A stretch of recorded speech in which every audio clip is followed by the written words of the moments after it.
なんかそういうふうに見えるよねとかじゃなくって、もう、ただただもう、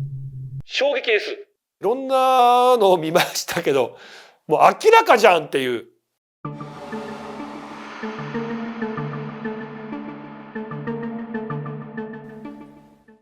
どうも島田秀平です。始まりました島田秀平のお階段巡り。皆さん今回も見ていただきましてありがとうございます。今回は投稿階段で5名の方のねお話紹介させていただくんですが、もちろんねお話もすごいんですが、今回最後とんでもない動画届いてますんで、これ楽しみにちょっとね見ていただきたいと思います。まずお名前ですね、りんりんさん、ありがとうございます。そしてひでさん、そしてまめるるさん、そして、こちら4人目がまちさん、ありがとうございます。で最後ね動画を送っていただいたのがももママさんです。どれもすごいんでね、ちょっと皆さんちょっとじっくりと階段堪能してください。でこのね、今回紹介させていただく皆さんにはステッカーの方をプレゼントいたします。ぜひ概要欄にありますメールアドレスの方にステッカー係というタイトルで連絡先送ってください。ステッカー悪霊退散と開運の2枚組プレゼントさせていただきます。気長にねお待ちください。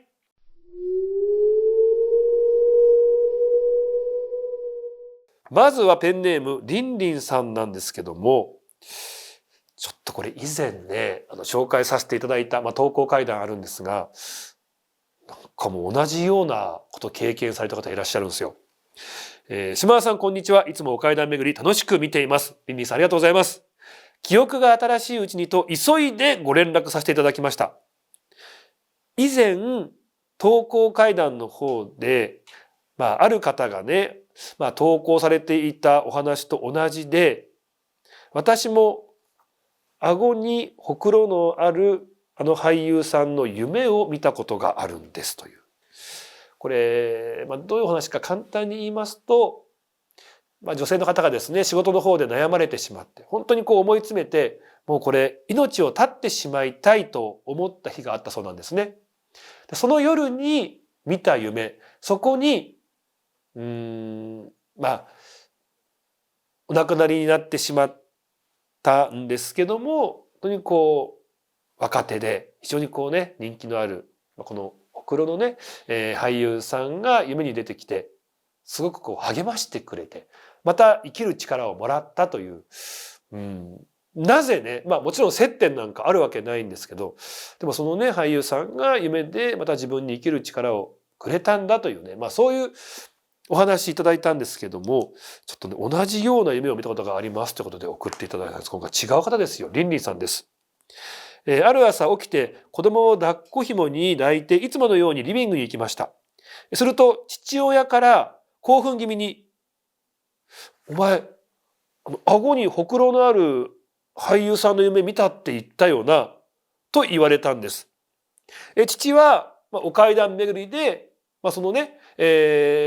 お話を聞いて、自分の娘も同じようなことを言ってたよなと思ったんで、興奮気味にその話をしてたと。なので私も父親に言われてですね、その投稿階段を確認させていただきました。そしてびっくりしたんです。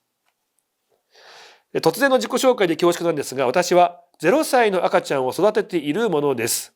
現在離婚調停中で実家で生活をしています。今はねもうゴールが見えてきましたが、少し前までは先が見えずとても辛い日々を送っていました。そうですよね。話は戻ります。私が見た夢の内容はと言いますと、薄暗い廊下のような場所を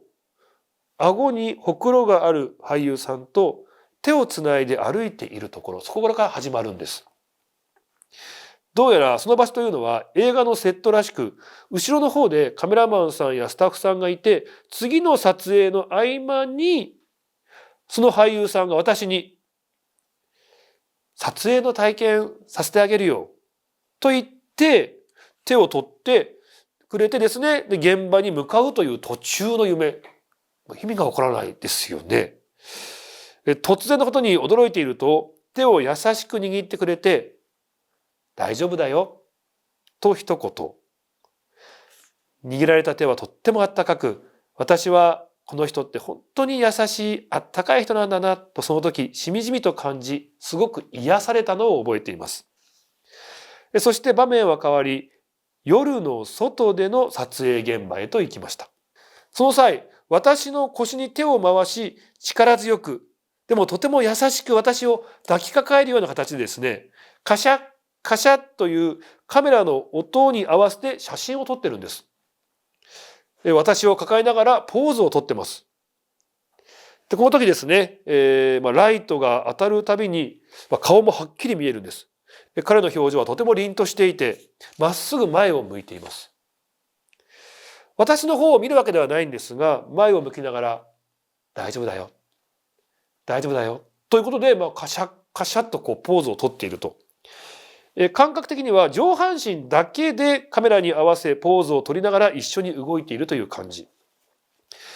撮影に緊張していることに対し言っているのと同時に、今現在自分の生活の状況を分かっていて、その全ての不安や心配に対して大丈夫だよと言ってくれているように感じました。温かく力強いものを感じました。そんな不思議な感覚にぼーっとしていたんですが、突然我に返り、あ、そうだ、せっかく隣にこんな素敵な俳優さんがいるんだから記念に写真撮んなきゃと思い、とっさに夢の中でスマホを取り出して、その私を抱きかかえている俳優さんの横側の方にスマホを向けると、私のスマホには向こう側、アスファルトと車のヘッドライトしか映らず、彼の横側はスマホには映りませんでした。変だなとは思っていたんですが、私はその撮影時間中ぼーっとしながらずっと夢見心地で身を委ねていました。そして気がつくと朝になっている。私は家のリビングにいました。ここからは急に現実味を帯びた感じになります。ベランダのすぐ横におじいちゃんおばあちゃんのお仏壇があるんですが、そのベランダとお仏壇の間に彼が立ってるんです。私は昨日のお礼を言おうと声をかけようとしましたが、彼はベランダの外の斜め上をじーっと見ていて、私の存在には気がついてない様子。そしてどこか遠くに行ってしまうような雰囲気をまとっていました。私はその時、夢の中でハッとして、ああ、そうか、俳優さん、そういうことか、あの世の世界に行くんですね、と察知しました。彼は気落ちして苦しんでいる私を励ましてくれたんだと一瞬で理解しました。ここまで夢なんですよね。だから朝起きた、リビングにいるってこう感じた、ここも夢だったわけですよね。この時彼はそういう役目を担っているんだと夢の中で感じました。こんなことを言うと変だと思われるかもしれませんが、あの夢はもちろん夢なんですが、実際に起こった事実だと強い確信があります。私は起きてすぐに両親に興奮気味にその時のことを話しました。すごく心が癒され、励まされたこと。だから辛いけど頑張ろうと思えたこと。そのことを両親にその日話しました。そして彼が立っていた隣にあるおじいちゃんおばあちゃんのお仏壇を通し彼に感謝を伝えました。彼は本当に私に勇気と励ましをくれました。とっても温かくて忘れられない夢のお話です。本当にこうね、大人気ですごくファンの方もたくさんいらっしゃって、僕はお会いしたことないんですけどもね、本当にこう素敵な表情が印象的な優しいね、表情が印象的な俳優さんなんですけども、なんでしょうね。前回のお話といい今回のお話といいどちらもね、本当にこう生きることに疲れてしまって、ああもうダメだっていう方の夢に出てきてすごく寄り添ってくれるんですよね。大丈夫だよ。ぐっとこうね、しかも腰を抱えるようにしてこうね、倒れそうなね、このリンリンさんのことをね支えてくれて、前に一歩こう進めてくれるっていう。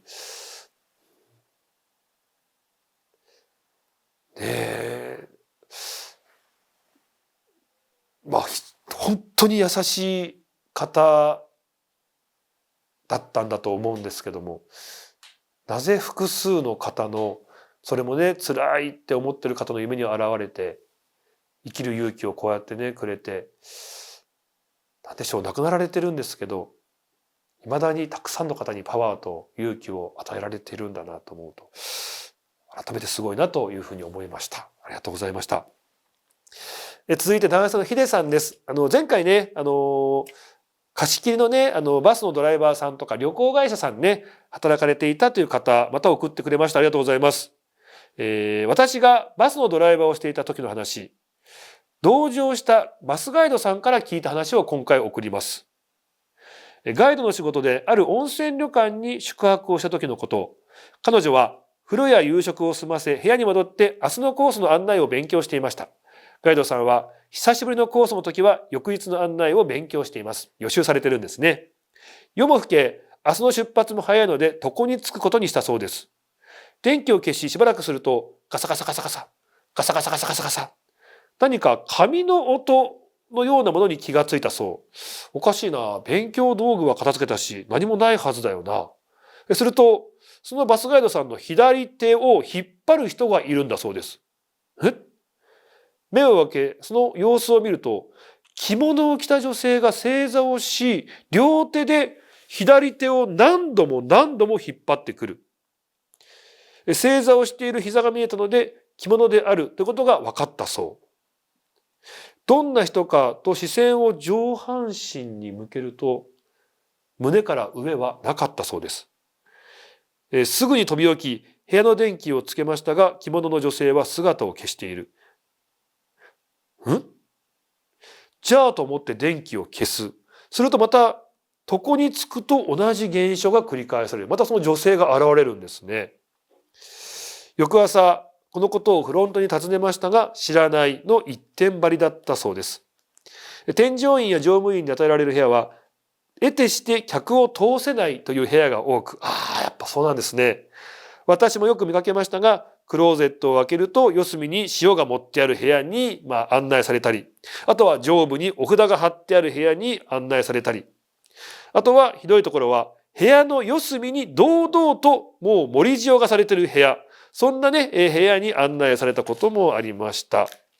当時はほとんどホテルでの生活です。そんな生活が長く、私や仲間は心を込めて自作したブレスレット型の数珠、般若心経の小さなもの、そしてお清めの塩、この3点セットはいつも持ち歩いていました。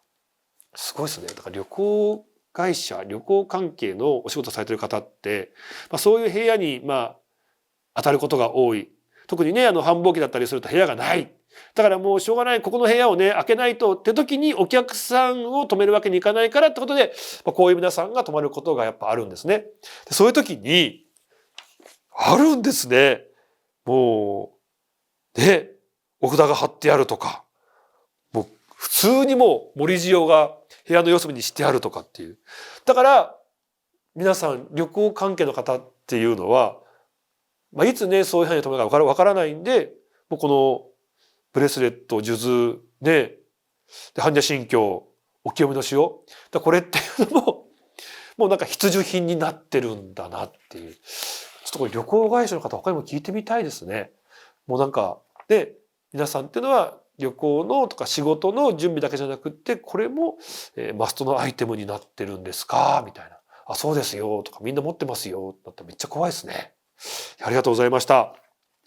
続いてマメルルさんから送っていただきました。こちらですね、今まで一コアだと思っていたんですが、島川さんの以前の動画でアバウトガールズさん、素敵なねお二方ですけども、が話されていた体験談を聞いて、じゃあと35年越しに鳥肌が立ったという実体験を今回送らせていただきますということなんですね。似た体験を2つしているので両方書かせていただきます。これは35年前、私が中学生だった時、朝いつものように通学路を歩いていました。住宅に挟まれて狭い道をまっすぐに行くと、少し広めの T 字路に出ます。T 字路の突き当たりには大学病院があります。その奥に私が通う中学校があるため、私はその T 字路を左に曲がります。その日、いつものように T 字路に差し掛かり、左に曲がったんですが、そこでいつもとは違う光景が目に飛び込んでくるんです。私の進行方向の歩道に40歳から50歳くらいという女性が仰向けの大の字で寝てるんです。と思いますね。道路に。倒れてるだけでもびっくりしますけど、大体こううつ伏せってイメージ。仰向けでダーンってね、女性が寝てたらびっくりしますよね。車にひかれちゃったの？意識はあるの？そう思い、恐る恐る近づいていくと、その女性、体は微動だにしないものの、目はパッチリと開いていて、キョロキョロキョロキョロと目だけが動いていました。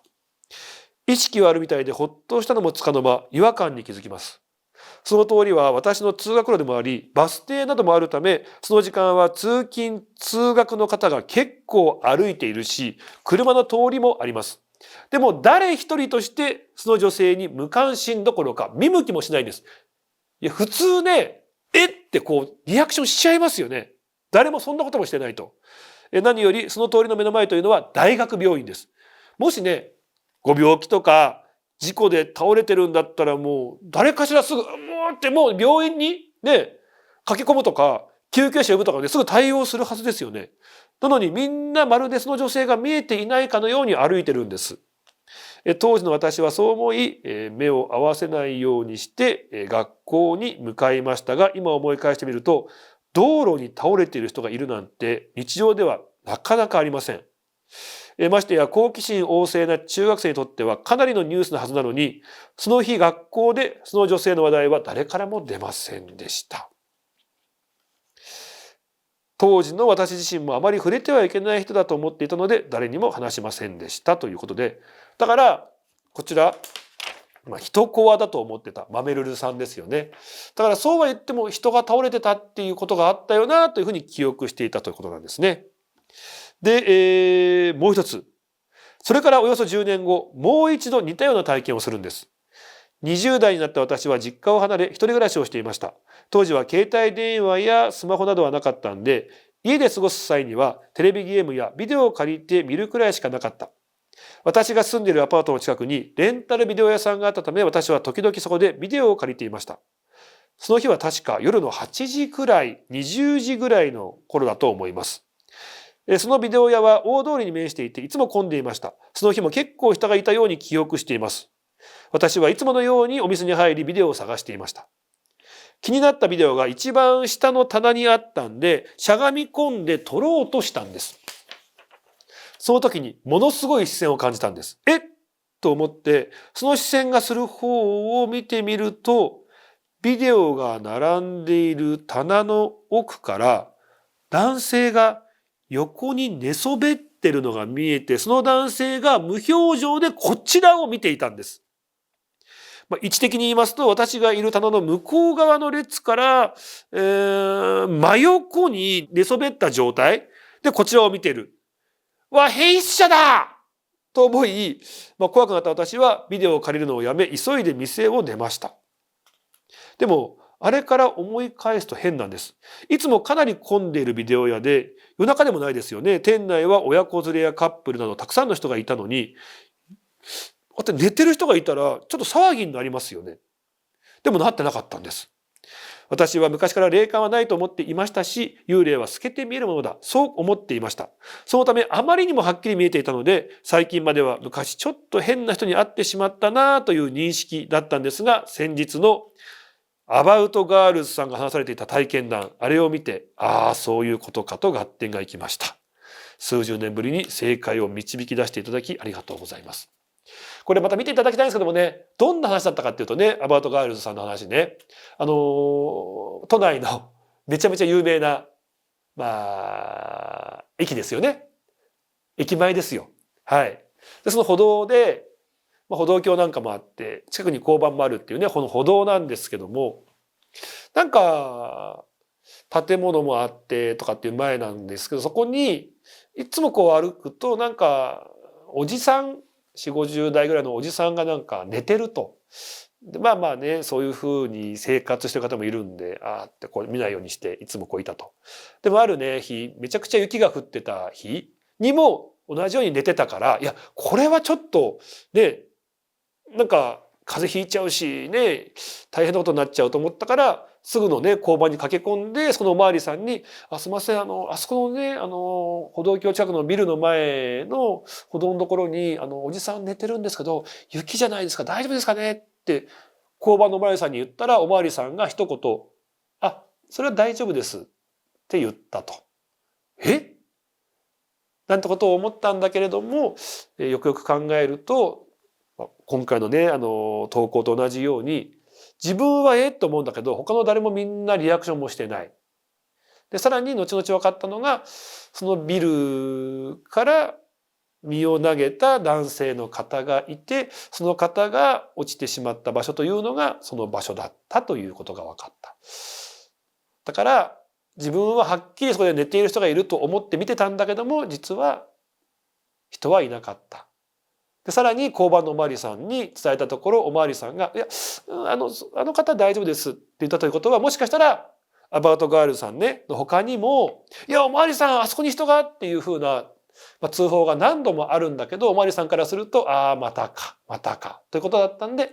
それは大丈夫ですよと言ったという話なんですね。つながりましたね。確かにね、このご時世特に道端に人が寝てるなんて、その事故に遭ってしまったとか倒れてしまったとかはありますけど、それ以外だったらもうやっぱないっすよね。っていうことは、ってことなんですかね。はい。ありがとうございました。なんか本当にたくさんの怪談がね、こうで僕も聞けるし、あとご投稿もいただくしってことになると、なんかその話を通じて自分の昔の記憶が蘇るだけじゃなくって、そこに、つながるみたいな。なんか長い時を経て答えが出ちゃうみたいなこともあって、これも本当になんでしょうね、すごい醍醐味というか、たくさんのね、話をいつも聞かせていただいて本当ありがたいなと思います。ありがとうございます。さあ続きまして、まちさんです。いつもですね、お階段巡り、ウォーキング中に聞いてます。ありがとうございます。今から10年前に不思議な体験をしたんで聞いてください。2015年の3月、父は病院で亡くなりました。その後、亡くなった父と私は病院から帰宅。すると友人が当時2歳の娘ちゃんと駆けつけてくれました。2人で父のそばで話をしているとき、急にその娘ちゃんの方が、ばあばおると言って廊下の方に歩いていくんです。2005年当時、もう私の母、つまりばあばは亡くなっていたので、もしかしてお母さんと急いで娘ちゃんの後を追うと、娘ちゃん廊下の隅でキョロキョロキョロキョロ誰かを探していました。私たちには姿は見えませんでしたが、父を母は迎えに来たのかな、会いたかったね、そうだよねと友人と話したことを覚えています。それからしばらく経ってこんな夢を見ました。当時私は父が使っていた部屋を寝室にしていたんですが、そこへ父が現れ、俺の部屋がないじゃないかと叱られたことがあったんです。私が、だってお父さん亡くなったじゃないと叫ぶと父は、はっと驚いた顔をしました。起きてから、お父さんって自分が亡くなったことに気がついてないのかなとちょっと心配になりました。そして数日後また父の夢を見たんです。生前の父は少し髪が薄くなりほぼ白髪でしたが、夢の中の父は若い頃の姿で髪もふさふさでした。そばには母もいました。母も若い頃の元気な姿で笑っていました。あの世では自分の好きな時の姿になれると聞いたことがあります。言葉は交わしませんでしたが、父は成仏をし、母と一緒に天国から見守っていると伝えに来てくれたんだなというふうに思いました。そうですね。お父さん本当に最初分かってなくってね。分かってないからこそその時っていうのは多分亡くなった時のお姿だった。でもそこで夢の中で娘さんにメッセージをと思ったら、で、娘さんから自分が亡くなってるなんてまさかのことを言われたんで、最初びっくりしたでしょうけどもね。ああ、そうか。だからかって受け入れたところ、ね。もう姿が変わってた。これが全てですよね。なぜか亡くなった方が、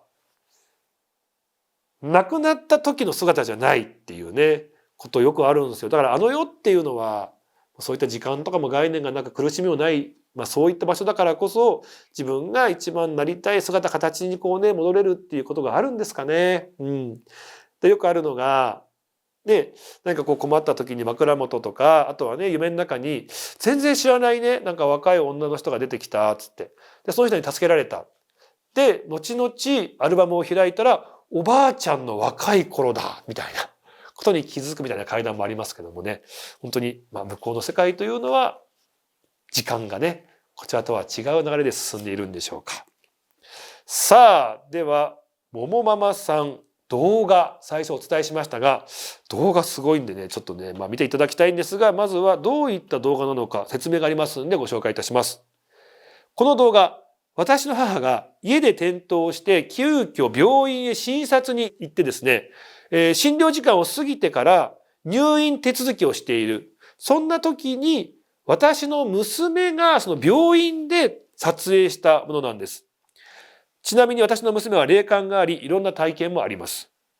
でこの時は患者さんはいませんが、帰っていく医療関係者の方が数人程度いました。娘が待合室で待っていると、エレベーターが誰もいないのに上がったり下がったり、あとは誰もいないのに咳込む声がしたり、さらにふと横を見ると小さい男の子の姿が見え、急に自動販売機の横の配線が動き出したんです。ちなみに自動販売機の右の通路奥は小児病棟です。ももママさんですね、霊感があるということで、娘さんと待合室で待っていると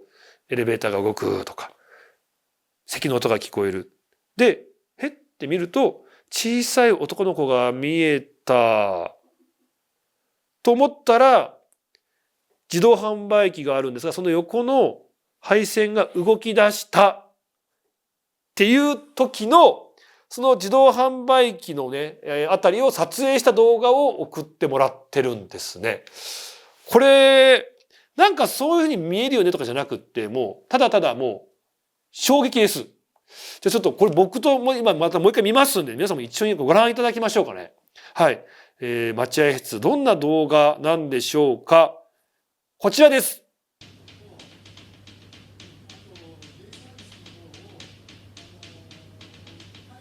わかります？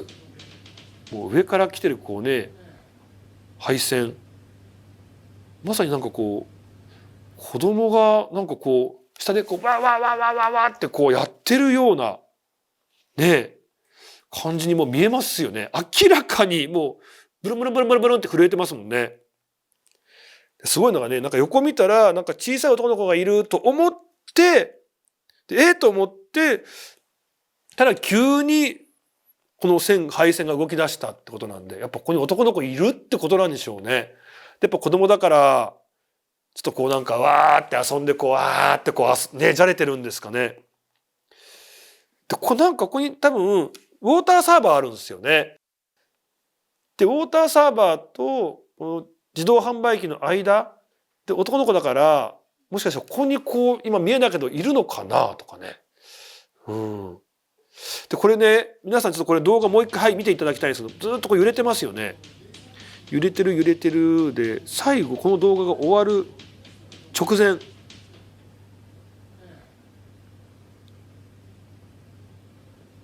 なんかウィンってちょっとこう空間が歪むというかちょっとなんかピントが一瞬ここ全体合わなくなるっていうかなんかふわっていう本当この動画が終わる直前なんですけどなんかちょっとこの画面上違和感ないですか？もう一回いきますね。こちら今こう震えてます震えてます震えててなんだなんだと思ってて最後ほうなんかふわんってなんかなるんですよね。なんかもしかしたらこの瞬間男の子目の前通ったのかなとかねちょっと思っちゃいますよね。いやーなんかいろんなのを見ましたけどもう明らかじゃんっていういや本当に何か決定的な動画なんじゃないかなと思って紹介させていただきました。びっくりしました。本当ありがとうございました。というわけで今回ですねりんりんさん、そして、ひでさん、そして、まめるるさん、そして、まちさん、そして、ももママさんにステッカー差し上げます。概要欄にありますメールアドレスの方にですね、ステッカー係というタイトルで連絡先送ってください。ステッカープレゼントいたします。そしてですね、引き続き皆さん、ぜひ不思議体験ありましたら、アドレスの方に送っていただけたらと思います。たくさんの不思議体験お待ちしております。お願いします。というわけでいかがだったでしょうか。島田秀平のお階段巡り、今回は投稿階段をお送りいたしました。ありがとうございました。